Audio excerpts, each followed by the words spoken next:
The age of exploration was not a sudden event. It was, a long, slow unfolding of human ambition. It began in the 15th century, when European mariners started to push beyond their known horizons. They were driven by a complex mix of motives. For centuries, the world had been a patchwork of isolated regions. The great civilizations of Eurasia, Africa, and the Americas knew little of each other. This period, often called the Age of Discovery, fundamentally changed that reality. It connected continents and cultures in ways never seen before. It was a time of incredible triumphs in navigation and knowledge, but also a time of profound and lasting tragedy for many. This era represents a pivotal turning point in global history. It marked the beginning of a truly interconnected world. The voyages launched by small European kingdoms would ultimately reshape global power dynamics. They created vast colonial empires and initiated centuries of European dominance. The consequences of these encounters were immense. They sparked new trade networks that spanned the globe, but they also led to the collapse of ancient empires and the devastation of entire populations. Understanding this period is not just about memorizing names like Columbus or da Gama. It's about understanding the very foundations of the modern world we inhabit today, with all its connections and inequalities. The story of exploration is a story of human courage and curiosity. It's about sailors facing unknown seas in small wooden ships. They battled storms, starvation, and honestly, the fear of falling off the edge of the world. Their journeys expanded the map and the human imagination. They proved that the world was a sphere, that oceans were not barriers but highways. These explorers were pathfinders. They opened up new routes for trade, for ideas, and for people. But their paths were often carved with violence and exploitation. The new world they discovered was already home to millions, with rich cultures and complex societies of their own. Therefore, to study the age of exploration is to confront a dual legacy. On one hand, we see remarkable achievements. There was an unprecedented expansion of geographic knowledge. There was the creation of a global economy. New foods, plants, and animals were exchanged, enriching diets and landscapes worldwide. On the other hand, we see a darker story. This includes the brutal conquest of indigenous peoples. It includes the spread of deadly diseases that wiped out millions. And it includes the rise of the transatlantic slave trade, one of history's greatest crimes. This essay will explore both the triumphs and the tragedies of this transformative era. The drive to explore was fueled by a powerful combination of motives, often summarized as God, gold, and glory. The pursuit of gold or economic wealth was perhaps the most direct and compelling reason. For centuries, Europeans had traded with the East for valuable goods like spices, silk, and porcelain. This trade was controlled by Italian city-states like Venice and Genoa, who worked with Muslim middlemen. This made the goods incredibly expensive. Ambitious monarchs in Portugal and Spain wanted to bypass these old routes. They dreamed of finding a direct sea route to Asia. This would allow them to control the lucrative spice trade and fill their national treasuries with immense wealth. Religious fervor was another major catalyst. The memory of the Crusades was still strong in Europe, especially on the Iberian Peninsula. Portugal and Spain had just completed the Reconquista, a centuries-long effort to push Muslim rule out of their lands. This created a powerful crusading spirit. They saw exploration as a way to continue this mission.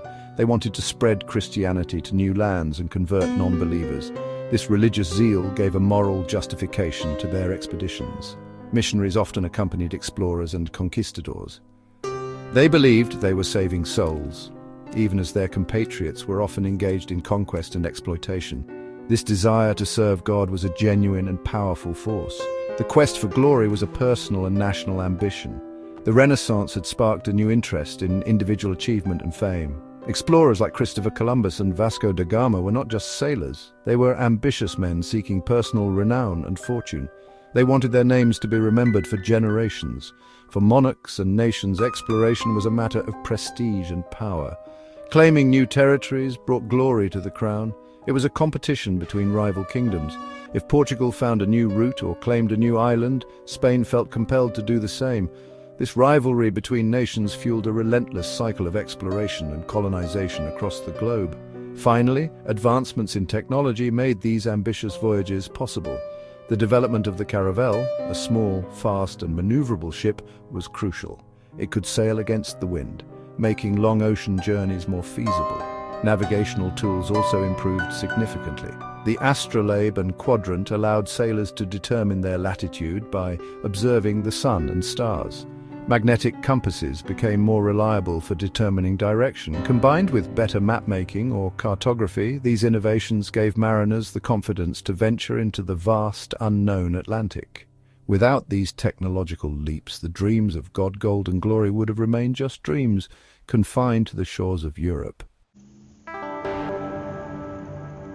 Portugal was the pioneer of the age of exploration.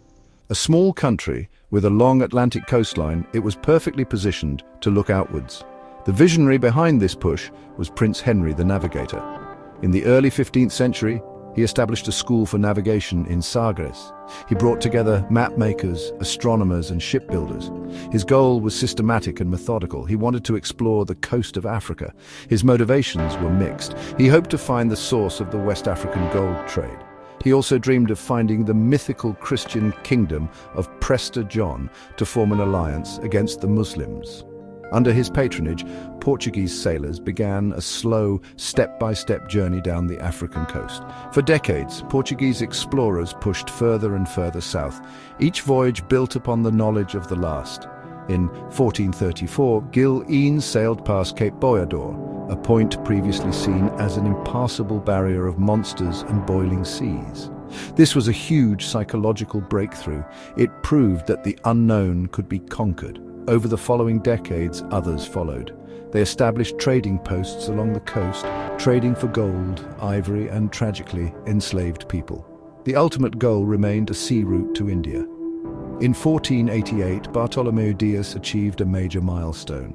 He rounded the southern tip of Africa, which he named the Cape of Storms. The Portuguese king, recognizing its significance, renamed it the Cape of Good Hope. The culmination of Portugal's efforts came in 1497. Vasco da Gama set sail with 4 ships to complete the journey Dias had started. His voyage was perilous. He battled storms, disease, and hostile local rulers. After rounding the Cape of Good Hope, he sailed up the east coast of Africa.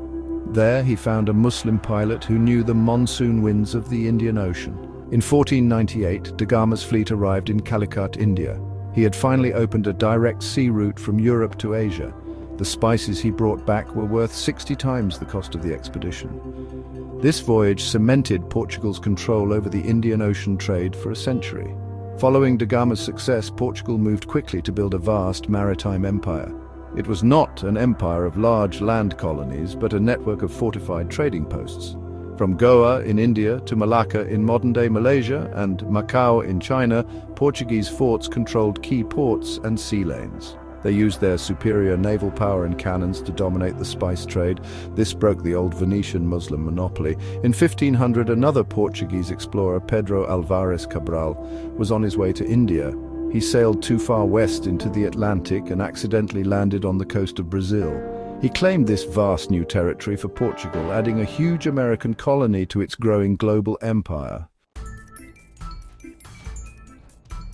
While Portugal was focused on its eastern route around Africa, its rival Spain took a different path. Having just completed the Reconquista in 1492 by capturing Granada, Queen Isabella and King Ferdinand were eager to compete. They were approached by an Italian mariner named Christopher Columbus. He had a bold and, as it turned out, flawed idea. He believed the world was much smaller than it actually was. He proposed that he could reach the East Indies by sailing west across the Atlantic. Most experts thought his calculations were wrong, but after years of petitioning, the Spanish monarchs agreed to fund his risky voyage. They were desperate for a competitive edge against Portugal. In August 1492, Columbus set sail with 3 small ships, the Nina, the Pinta, and the Santa Maria. After a long and tense journey, on October 12, 1492, his crew spotted land. He had reached an island in the Bahamas. Believing he was in the East Indies, he called the native Taino people Indians, a name that has stuck for centuries. He made 3 more voyages, exploring parts of Cuba, Hispaniola, and the coasts of Central and South America. He died in 1506. Still convinced he had found a new route to Asia, he never realized he had stumbled upon 2 vast continents previously unknown to Europeans. His voyages, however, opened the door for Spanish colonization of the Americas. The discoveries by Spain and Portugal created immediate conflict. Both nations claimed the newly found lands. To avoid war, they turned to the Pope. In 1494, they signed the Treaty of Tordesillas. This treaty drew an imaginary line down the middle of the Atlantic Ocean. Spain was granted the right to claim all non-Christian lands to the west of the line. Portugal was granted the lands to the east. This is why Brazil, which juts out east of the line, became a Portuguese colony, while the rest of Central and South America became Spanish. This arrogant treaty showed how Europeans viewed the world. They felt they had the right to divide it up without any regard for the millions of people who already lived there. Spain's greatest triumph of exploration was arguably the first circumnavigation of the globe. In 1519, a Portuguese mariner sailing for Spain, Ferdinand Magellan, set out with 5 ships. His goal was to find a western passage to the Spice Islands of Asia. He navigated the treacherous straits at the southern tip of South America, which are now named after him. He then crossed the vast, calm ocean he named the Pacific. The journey was brutal. Magellan himself was killed in the Philippines. But one of his ships, the Victoria, commanded by Juan Sebastián Elcano, finally made it back to Spain in 1522. It was the first ship to sail completely around the world, proving definitively that the Earth was a sphere. The Treaty of Tordesillas, you see, did not sit well with other European powers. England, France, and the Netherlands watched as vast wealth poured into Spain and Portugal, and they simply refused to be left out. Since the southern routes were controlled by their Iberian rivals, these northern nations focused on finding a northwest passage. This was a hoped-for sea route to Asia that would go over or around North America. This quest for a northern route, well, it would define their early explorations. It was a long and ultimately fruitless search, but it led to the mapping and colonization of large parts of North America. These nations became fierce competitors for colonial territory and trade. England's first major foray into exploration, if you will, was led by John Cabot, an Italian sailing for King Henry VII. In 1497, just 5 years after Columbus's first voyage, Cabot sailed across the North Atlantic. He landed somewhere in eastern Canada, likely Newfoundland. Like Columbus, he believed he had reached Asia, and he claimed the land for England. His voyages provided the basis for England's later claims to North America. For much of the 16th century, England was more focused on raiding Spanish treasure ships than on colonization. Figures like Sir Francis Drake became famous as sea dogs, privateers who plundered Spanish wealth and challenged Spain's naval supremacy. France too joined the race for North America. In 1534, Jacques Cartier sailed into the Gulf of St. Lawrence. He explored the St. Lawrence River, traveling as far as modern-day Montreal. He claimed the entire region for France, calling it New France. He established early, though short-lived settlements. Later, in the early 17th century, Samuel de Champlain founded Quebec City. This became the heart of France's vast North American empire. The French were less focused on large-scale settlement than the English. They were primarily interested in the lucrative fur trade, building a network of trading posts and alliances with Native American tribes that stretched deep into the continent's interior. The Netherlands, a small but powerful trading nation, entered the scene in the early 17th century. The Dutch were masters of commerce and finance, you know. They created the Dutch East India Company and the Dutch West India Company, powerful corporations that could wage war, sign treaties and establish colonies. In 1609, the Dutch hired an English sailor, Henry Hudson, to find a northern passage. He explored the river that now bears his name in New York. This led to the founding of New Amsterdam on Manhattan Island, the center of the Dutch colony of New Netherland. Though their American empire was short-lived, the English seized it in 1664, the Dutch built a massive trading empire in Asia, taking over many Portuguese posts in the Spice Islands. The connection of the Eastern and Western hemispheres triggered one of the most significant events in world history, the Columbian Exchange. Now, this wasn't just a trade network of goods, but rather a massive transfer of plants, animals, diseases, technologies, and ideas. You see, for millions of years, the two hemispheres had evolved in biological isolation. The voyages of Columbus and those who followed, well, they broke down that barrier. The results were revolutionary and transformed life on every continent. This exchange, it had both positive and negative consequences, but its impact on diet, agriculture, and population was immense. It permanently altered the world's ecosystems and human societies. From the Americas, the New World, a treasure trove of new crops flowed to Europe, Africa, and Asia. These plants were revolutionary. Potatoes and maize, or corn if you like, became staple foods in many parts of the Old World. They were easy to grow and highly nutritious. They led to population booms in places like Ireland, China, and Africa. Other American crops like tomatoes, peppers, peanuts, and vanilla transformed cuisines across the globe. Can you imagine Italian food without tomatoes, or Thai food without chili peppers? These foods, now essential to so many cultures, were completely unknown in the Old World before 1500. Cacao, the source of chocolate, was another gift from the Americas that became a global luxury. The exchange also flowed in the other direction. The Old World introduced a wide array of animals and plants to the Americas. Europeans brought horses, cattle, pigs, and sheep. These animals changed Native American life forever. Horses, in particular, transformed transportation, hunting, and warfare for many plains tribes. They allowed them to hunt buffalo much more effectively. However, these new animals also had negative environmental impacts, as they grazed heavily and disrupted local ecosystems. Europeans also brought crops like wheat, sugar, coffee, and bananas to the Americas. These crops grew well in the new environment and led to the creation of huge plantation economies beyond plants and animals. The Columbian Exchange also involved the transfer of technology and ideas. Europeans brought iron tools, firearms, and the wheel to the Americas, technologies that were previously unknown there.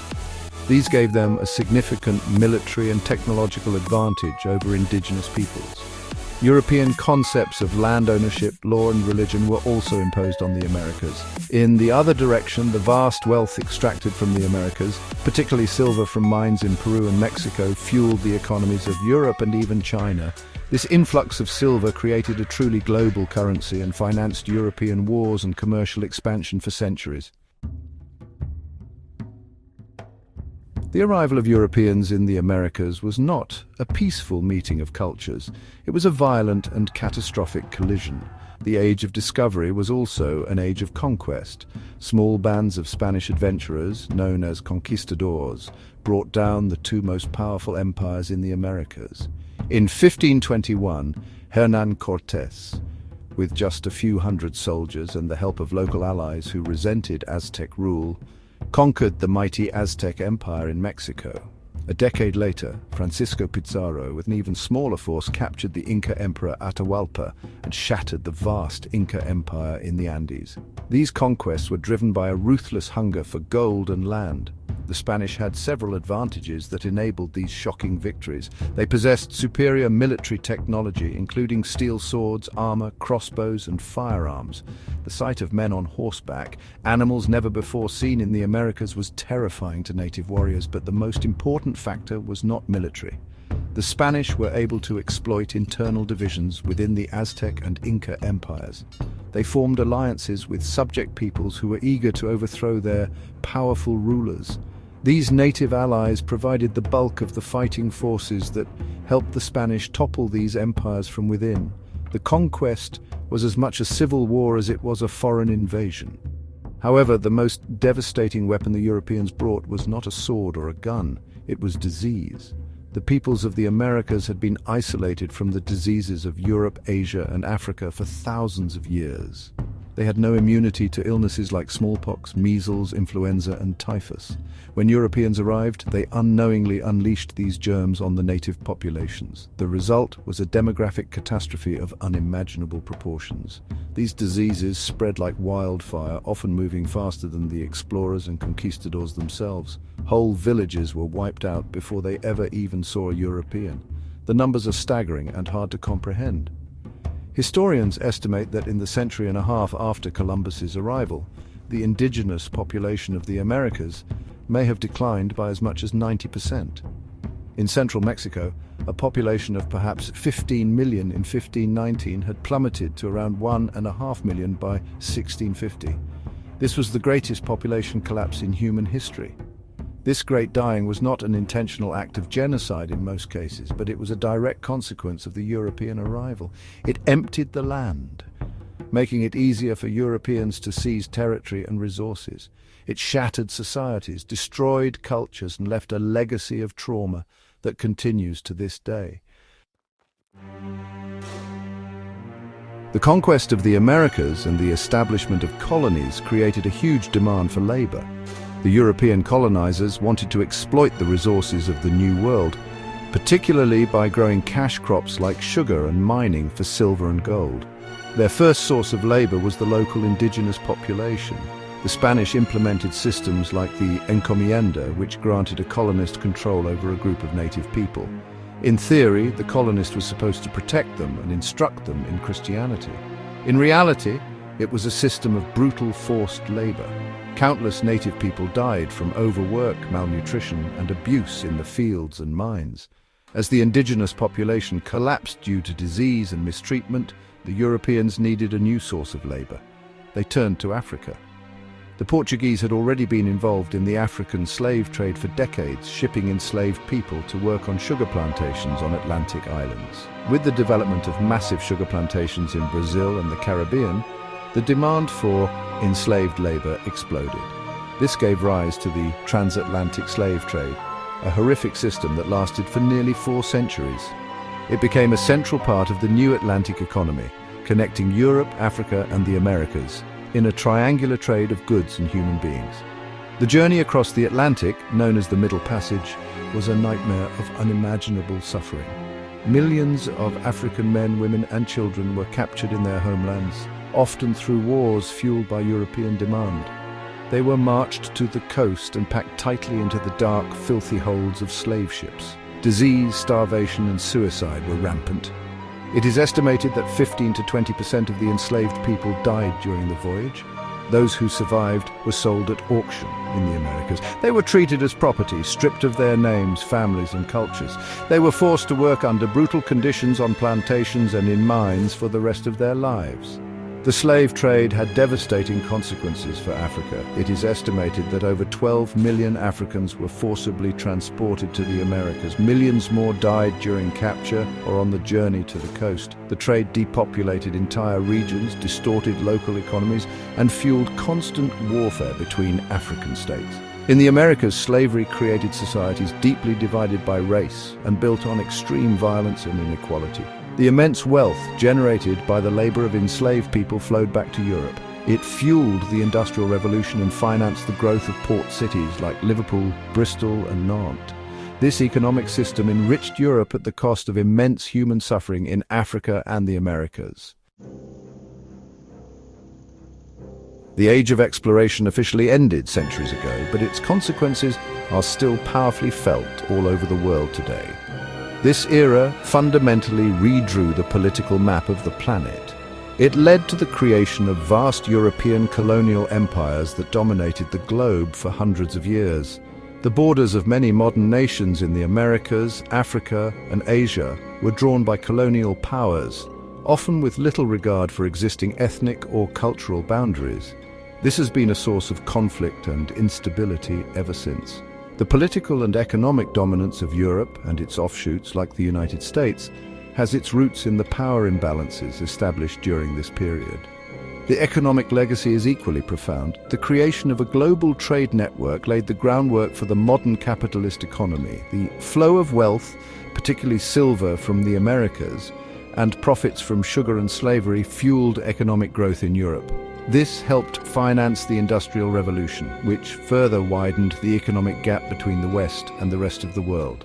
The patterns of exploitation established during the colonial era, where colonies provided raw materials and cheap labor for the benefit of the colonizing power, created deep-seated global inequalities.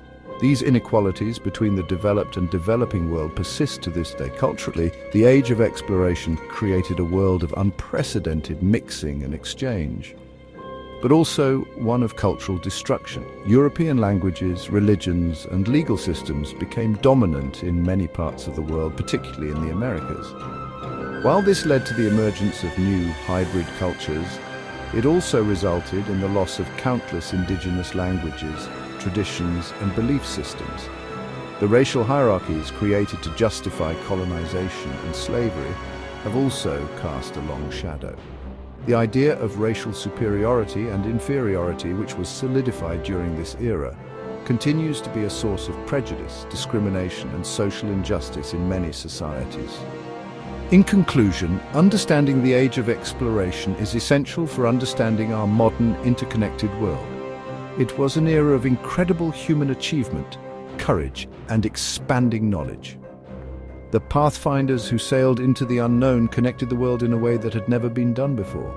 However, this triumph came at an unbearable cost. It brought conquest, disease, and exploitation on a massive scale. The legacy is a complex tapestry of progress and pain, of connection and division.